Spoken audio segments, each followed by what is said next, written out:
Okay, the sexiest girl ever on this show, First Garam competition of Lord, Abi Aima. Okay, how do you feel to be part of this show? Yeah, sure.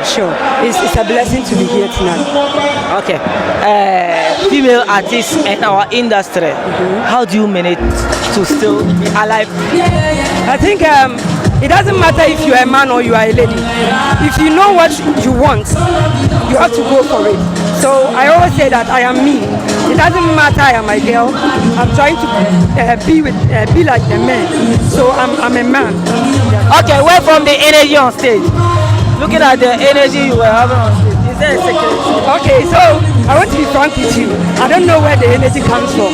Anytime I get to the stage, I always try to entertain myself and also entertain the fans. So it just comes. Okay, we are very grateful to have you on our program. Thank you very much. God bless you, sweetheart.